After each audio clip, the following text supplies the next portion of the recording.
Mbolo Samba, bienvenue à vous tous qui nous recevez ce jour, ce dimanche, à l'occasion du premier culte des ministères d'avant-garde Église Nouvelle en ligne, culte inaugural de transformation. Je suis votre hôte, le pasteur Saint-Quentin Adonis Yamba, pasteur principal et intendant des ministères. C'est mon privilège et ma grâce de présenter l'œuvre qu'est Magen. Mais avant de le faire, nous allons prier. Nous allons faire ce qui est bon et ce qui est juste. Père éternel, nous te bénissons de ce que tu rends les temps et les circonstances favorables afin de présenter cette œuvre que tu nous as confiée. Œuvre de réconciliation, œuvre de bonnes nouvelles, œuvre évangélique, missionnaire, chrétienne, œuvre civique également. Laisse que ton esprit, Seigneur, se saisisse de nous. Laisse que ton esprit soit avec nous pour atteindre les objectifs que tu nous as assignés. Nous bénissons ceux qui nous reçoivent, ceux qui auront les oreilles et le cœur pour entendre et recevoir la bonne parole, la bonne semence capable de transformer, capable de préparer un homme pour la vie éternelle, pour le retour de son Seigneur. Nous te bénissons, que ta paix, que ta grâce, que ta puissance soient manifestes dans cette œuvre. Dans le nom puissant de Jésus-Christ, nous avons ainsi prié. Amen. Vous l'avez compris, nous parlerons aujourd'hui, lors de ce culte inaugural, de ce qu'est Magen. Alors, qu'est-ce que c'est que Magen? Dans ma prière, je viens d'annoncer en gros que Magen est une œuvre chrétienne, est une œuvre évangélique, est une œuvre civique, une œuvre missionnaire. Pourquoi chrétienne? Parce que nous tenons notre mandat de Christ, c'est le Christ que nous confessons. Pourquoi évangélique? Parce qu'il nous a mandaté dans Matthieu 28 d'aller et de faire des nations des disciples. Pourquoi civique? Parce que nous avons une alliance avec Jésus-Christ qui nous établit concitoyens d'un royaume, le royaume de Dieu, qui nous confère donc un statut, des droits et des devoirs. Et nous allons parler des droits des saints, des droits des chrétiens dans le royaume et dans ce monde. Et pourquoi missionnaire? Parce que nous avons vocation à aller, à propager cette nouvelle dans le monde entier, à commencer par là où Dieu nous implante, c'est-à-dire en République gabonaise, à Libreville notamment, et se répandre jusqu'aux extrémités de la terre. Magen est également un mot emprunté au lexique hébraïque et qui a trois sens. Le premier sens, c'est chef. Le deuxième sens, c'est étoile. Et le dernier, c'est bouclier. Nous nous sommes inspirés de la parole qui a été adressée au patriarche Abraham. Lorsque Dieu se révèle à lui de manière personnelle, il lui est dit donc « Ne crains point, Abraham, car je suis ton bouclier et ta récompense sera grande. » Pour la petite histoire, lorsque je me suis converti en 2003-2004, j'ai reçu cette parole alors que je méditais la Bible. Cette parole a comme transcendé. Cette parole était comme si elle ne s'adressait pas qu'à Abraham. Cette parole me parlait, elle avait un retentissement dans mon cœur. Et j'ai compris que Dieu me disait aussi, alors qu'il l'a annoncé à Abraham, qu'il était aussi mon Magen, mon chef, mon étoile, mon bouclier. Et lorsque nous avons Dieu pour chef ou pour étoile ou pour bouclier, il y a quelque chose qui se produit dans notre vie qui est de l'ordre de la transformation. Et c'est cette transformation-là que le Seigneur veut pour tous les auditeurs. C'est cette transformation-là que le Seigneur souhaite produire à l'intérieur de ceux qui le cherchent, des cœurs intelligents qui se tournent vers le Seigneur, qui cherchent le Seigneur. Donc Magen est ce message que le Seigneur adresse en ces temps de crise qui secouent le monde, en ces temps de doute, en ces temps troubles. C'est le message que le Seigneur adresse à l'ensemble du monde et en particulier au continent africain. Le Seigneur veut se révéler un bouclier, il veut se révéler être un chef. Il veut se révéler être une étoile. Et que dis-je? Pas une. Il veut se révéler être l'étoile, le chef, le bouclier dont les Africains ont besoin afin que l'Afrique soit transformée, afin que l'Afrique ait ce bouclier spirituel, que l'Afrique ait ce bouclier financier, ait ce bouclier émotionnel, ait ce bouclier stratégique qui est Dieu. C'est ce que Magen, le ministère, l'œuvre que le Seigneur nous confie, c'est ce que nous allons faire, c'est le message que nous allons propager, c'est la bonne nouvelle qui vient de Dieu que nous allons vous annoncer. Le Seigneur est un chef, il est l'étoile brillante du matin, il est le chef de tout homme, car je viens de dire qu'il est un chef, mais il est le chef de tout homme, il est le bouclier dont nous avons besoin et il est l'étoile brillante du matin. Amen. Par ailleurs, nous saisissons aussi l'occasion de ce culte inaugural pour répondre à une question simple. Pourquoi baptiser le culte des ministères d'avant-garde Église Nouvelle culte de transformation et non culte dominical et non culte de contemplation ou culte de célébration ou encore culte d'adoration? C'est une question qui est posée et nous allons tâcher d'y répondre par la grâce de Dieu. Dans la Bible, il y a plusieurs mots qui sont de la famille de la transformation et qui parlent de la transformation. C'est le cas lorsque le Seigneur parle de métanoïa, lorsqu'il parle de la conversion. C'est le cas lorsque la Bible parle de changer. C'est le cas lorsque la Bible parle de devenir. C'est le cas lorsque la Bible parle de conversion. Aussi, le Saint-Esprit nous a rendus sensibles en observant la Bible que la transformation est un thème central qui part du livre de la Genèse et qui va jusqu'au livre de la consommation des temps, le livre de l'Apocalypse. C'est donc un thème qui se trouve bien ancré dans les Saintes Écritures et dans l'Ancien Testament et dans le Nouveau Testament.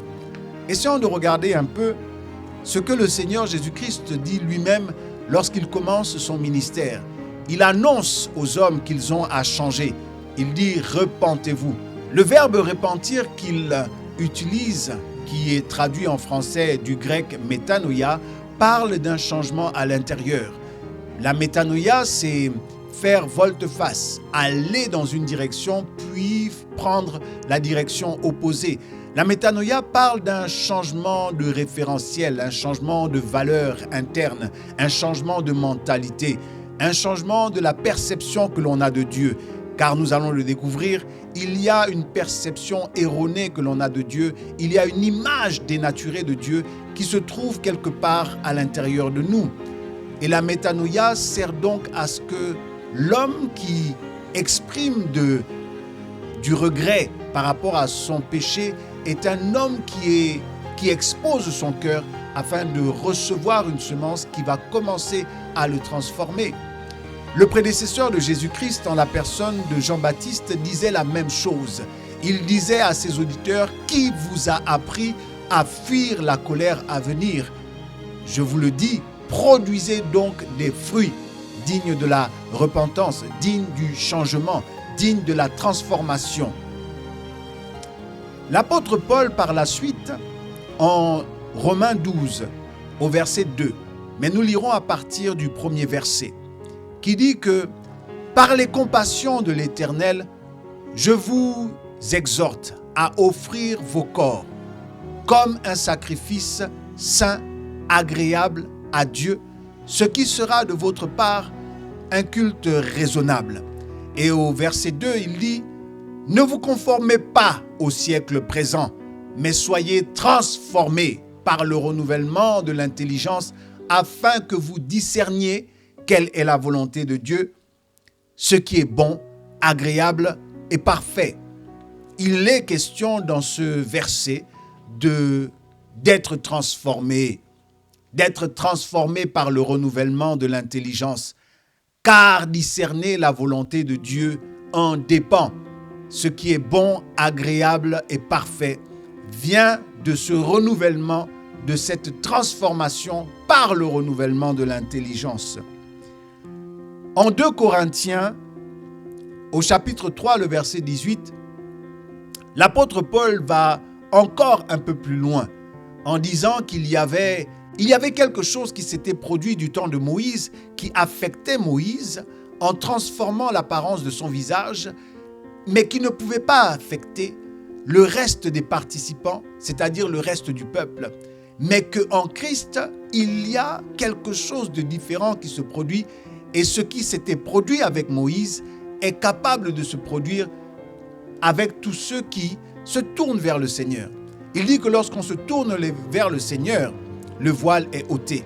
Et il parle du voile qui était mis sur le visage de Moïse parce que l'aspect du visage de Moïse, lorsqu'il rencontrait Dieu, l'aspect de son visage était impacté. Il y avait une forme de transfiguration. Et le mot transfiguration vient se rajouter à la famille des mots de la transformation. Cette transfiguration est possible pour tous ceux qui se tournent vers le Seigneur.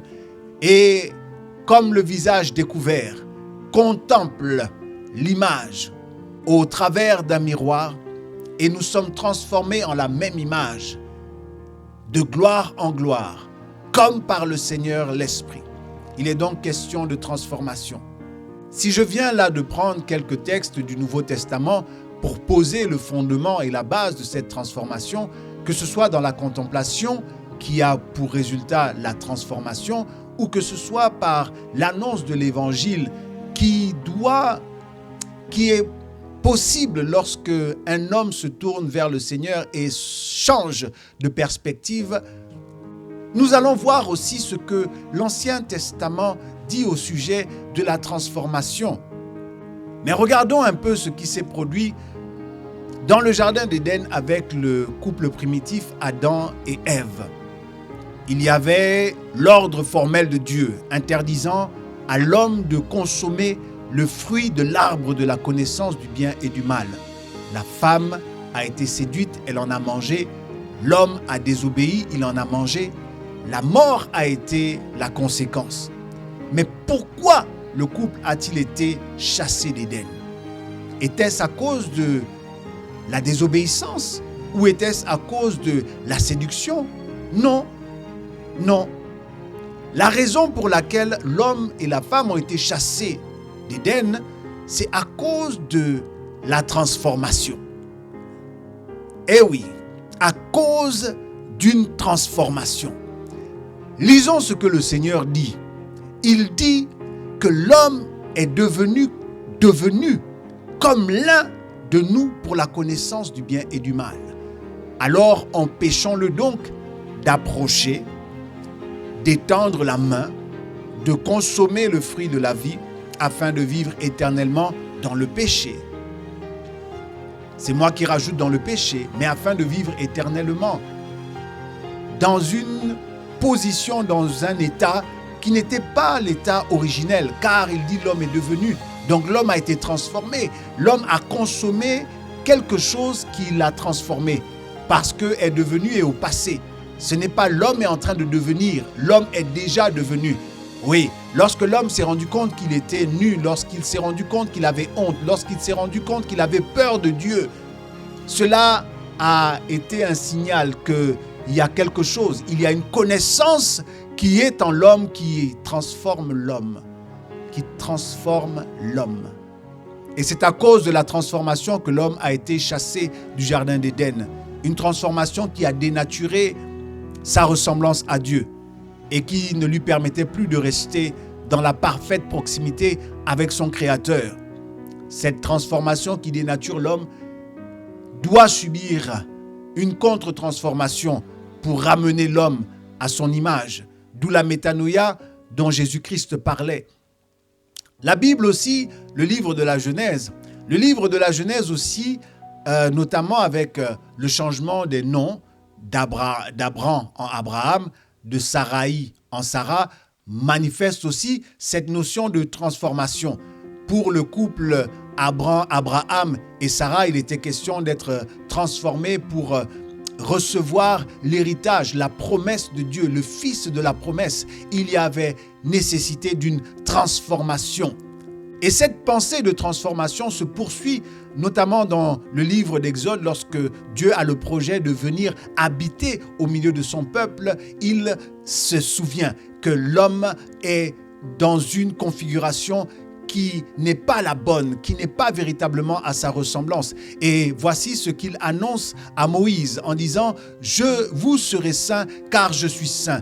Et il dit à Moïse « Regarde, je vais te montrer un modèle de mon habitation au milieu de mon peuple. C'est le tabernacle. » Moïse passe 40 jours et 40 nuits sur la montagne, dans la présence de Dieu, où il reçoit le plan, le modèle parfait, le modèle qu'il doit reproduire parfaitement à l'identique. À sa descente de la montagne pour partager le projet avec le peuple de Dieu, Moïse va nous présenter finalement ce qu'il a vu, c'est-à-dire un plan segmenté en 3 parties. Une première partie appelée la cour ou le parvis, une deuxième partie qui est la tente dans le sens strict, qui elle-même est décomposée en 2 parties. La tente d'assignation est décomposée en 2 parties, le lieu saint et le lieu très saint. Et lorsque les prêtres n'étaient admis dans ce tabernacle-là de forme rectangulaire que les prêtres qui dans la première partie faisaient les offrandes, les holocaustes, c'est-à-dire l'offrande consumée par le feu d'animaux qui étaient prescrits par la loi. Et lorsqu'il entrait dans la tente d'assignation, à l'entrée de la tente d'assignation, il y avait une cuve d'airain qui permettait, après les offrandes et les holocaustes, de pouvoir s'épurer, de pouvoir se purifier en faisant des ablutions. Lorsqu'il pénétrait la tente d'assignation, il y avait dans le lieu saint une table pour les pains de proposition, la menorah qui est le chandelier à 7 branches, et l'autel des parfums qui se trouvait juste à l'entrée du lieu très saint. Et dans le lieu très saint, il y avait l'arche de l'alliance. Le tabernacle ainsi disposé avec cette progression que nous allons appeler progression de sainteté ou parcours de sainteté était en fait une progression de la sanctification. Nous avons longtemps pensé que la sanctification était la purification. Ce n'est pas totalement juste. La purification fait partie de la sanctification. Notamment, la cuve d'airain servait justement à faire les ablutions. Mais la sanctification, qu'est-elle? Une définition communément admise de la sanctification dit que c'est un processus participatif, liturgique, qui permettait aux prêtres de l'Ancien Testament de se purifier en vue de faire le service du tabernacle. Mais pouvons-nous véritablement définir la sanctification comme étant juste un parcours de sainteté? Je suggère une définition de la sanctification qui me paraît être plus à propos avec l'esprit des Saintes Écritures. La sanctification est le processus par lequel le Saint-Esprit transforme une âme vivante en un esprit vivifiant, un pécheur en saint, un profane en adorateur. Oui, car le parcours de sainteté ou la sanctification ou le fait de mettre à part un homme, c'est bel et bien dans le but de transformer cet homme pour qu'il revienne dans la proximité originelle qu'il avait avec son Créateur, pour qu'il revienne à la parfaite ressemblance qu'il avait avec son Créateur. Comment Dieu parvient-il donc à atteindre cet objectif transformationnel dans la vie des participants au culte? Par les baptêmes. Les baptêmes, Jésus dit à un notable docteur de la loi appelé Nicodème qu'il est impossible de voir ni d'entrer dans le royaume si nous ne naissons de nouveau. Et Nicodème va lui demander, mais pour un homme de mon âge, devrais-je retourner dans le sein de ma mère pour naître encore ou bien pour renaître? Et Jésus lui répond que si tu ne nais d'eau ni d'esprit, cela n'est pas possible. Jésus ne parlait pas de renaissance, mais de nouvelle naissance. Dieu atteint cet objectif aussi par le renouvellement de l'intelligence. Nous l'avons vu, l'apôtre Paul l'a écrit. Il a écrit à ce sujet en disant que soyons transformés par le renouvellement de l'intelligence. Le renouvellement de l'intelligence permet justement à reconsidérer les choses de Dieu, permet de comprendre Dieu, de comprendre qui il est et ce qu'il fait. Car plus haut, notamment dans l'épître aux Romains, l'apôtre Paul dit que les Romains, il y a un désordre au milieu des Romains à cause de ce que il y a un voile qui a été jeté par Satan, qui obscurcit l'intelligence des Romains, afin qu'ils ne comprennent les choses de Dieu, afin qu'ils ne s'attachent pas aux choses de Dieu. Tant que ce voile est jeté sur l'intelligence, tant que l'intelligence de l'être humain est obscurcie, tant que le fruit de la connaissance du bien et du mal agit à l'intérieur de nous, en nous transformant, en obscurcissant notre intelligence, nous ne pouvons pas comprendre, ni aimer, ni nous attacher à Dieu. Le renouvellement de l'intelligence permet que ce voile soit déchiré au nom de Jésus. Il atteint cet objectif aussi par la mise en place des 5 piliers de l'Église, que sont la dispensation de l'enseignement. La Bible déclare que la première communauté de Jérusalem persévérait dans les enseignements des apôtres. L'enseignement, l'éducation est une clé. L'éducation est une clé. L'enseignement, l'éducation sont les clés. L'éducation des enfants, l'enseignement, des clés qui nous permettent d'être transformés. Car Jésus a dit que son enseignement est comme du vin nouveau qui doit remplir de nouvelles outres. Les prières aussi sont un moyen pour parvenir à cette transformation. Et oui, Dieu a voulu aussi que dans cette transformation, notre langage, nos prières intimes soient changées. Rebaseta lebrosita, shekete lerosante lebra, robabasekete leraisata, risanto lobrosita. Ce sont des langues de feu qui sont données, un langage qui change pour prier, pour dire des mystères, pour s'édifier sur la foi, sa foi. Alléluia. Il y a donc cette transformation aussi dans la glossolalie, transformation dans le lexique, parler une langue que les hommes n'entendent pas, mais une langue que Dieu comprend. Cette transformation aussi est obtenue dans le cadre de la communion fraternelle. Combien de témoignages existent-ils sur terre de personnes qui ont vu leur vie changer à la suite, au contact d'une communauté de frères, une communauté agissante. Moi-même, je suis le fruit de cette transformation. Bien sûr, par les enseignements, par les prières, mais par la communion fraternelle.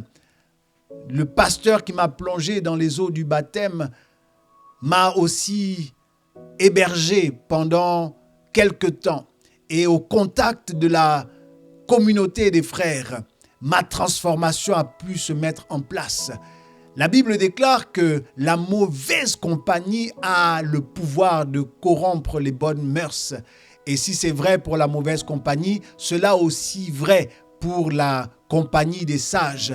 Elle dit que celui qui veut devenir sage, eh bien, qu'il marche avec des sages. Celui qui veut être transformé, eh bien, qu'il se tienne dans la communauté des saints, dans une église qui confesse la vérité et au contact des frères et des sœurs. Il y a beaucoup de choses qui vont changer à l'intérieur de lui. Une perception du monde, des réalités qui vont être transformées. L'évangélisation aussi est un moyen par lequel le Seigneur transforme. La Bible déclare que l'évangile est la puissance de Dieu pour le salut de quiconque croit. Et la foi vient de l'évangélisation. La foi vient de ce que nous annonçons, la bonne parole. La foi vient de ce que l'on entend, dit la parole de Dieu. Et cette semence qui est reçue a le pouvoir de transformer. Et c'est par l'évangélisation. Il y a aussi l'atteinte de cette transformation par le service.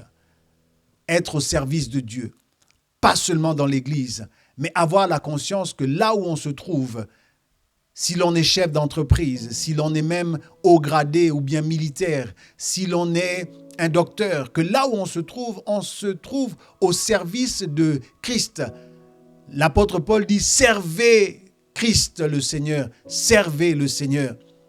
Si nous avons la conscience que lorsque nous servons les hommes, en vérité nous servons le Christ, il y a aussi cette transformation qui se met en place. Oh oui, il y a aussi là de nombreux témoignages de personnes qui ont vu la transformation être accélérée dans leur vie parce qu'ils se sont retrouvés dans le service à l'Église, mais qui ont reçu la conscience de servir les autres comme servant le Seigneur. Le Seigneur atteint aussi l'objectif transformationnel par l'exercice des charismes ou des dons spirituels et par les dons ministériels. Les dons ministériels, il est écrit que ces dons servent au perfectionnement des saints. Aussi, dans Maguen, nous allons nous employer à ce que les participants au culte de transformation soient exposés aux différents ministères, au ministère des apôtres, au ministère des évangélistes, au ministère pastoral, au ministère doctoral des docteurs, au ministère des prophètes, car tous ces ministères concourent au perfectionnement des saints en vue de l'œuvre du ministère. Nous allons prier ensemble pour que les dons spirituels, les charismes, pour que vous soyez exposés à la diversité des ministères en vue de votre transformation, en vue de notre transformation. Voilà d'une manière résumée pourquoi le culte des ministères d'avant-garde Église Nouvelle est baptisé culte de transformation. Car que ce soit la contemplation, que ce soit l'adoration, le culte lui-même, l'objectif du culte, c'est que nous devenions participants de la nature de Dieu et que nous soyons transformés par le renouvellement de l'intelligence afin de lui ressembler trait pour trait, de manière caractéristique. Amen. Nous sommes parvenus à la fin de ce culte inaugural et nous allons laisser quelques consignes qui vont apparaître, qui vont s'afficher sur vos écrans. Vous pourrez donc saisir Mag Engage sur le numéro WhatsApp qui va s'afficher pour poser vos questions ou pour rejoindre la communauté. Il y aura aussi le numéro Airtel Money qui vous permettra de nous faire parvenir vos offrandes, vos dons, afin de soutenir l'œuvre de Dieu. Et nous vous invitons à rejoindre notre chaîne YouTube en cliquant sur la cloche, en vous abonnant à la chaîne afin de recevoir les dernières publications. Nous vous remercions de nous avoir reçus et d'avoir partagé ce premier culte avec nous. Nous prions que la bonne main de Dieu soit avec vous, que la bénédiction de Dieu pour le salut et sa puissance et sa grâce pour la transformation soit avec vous tout au long de la semaine. Maguen est au service de Christ et à votre service pour vous bénir. Que le nom du Seigneur soit puissamment glorifié et nous nous disons à très bientôt. Amen. Excellente fin de journée.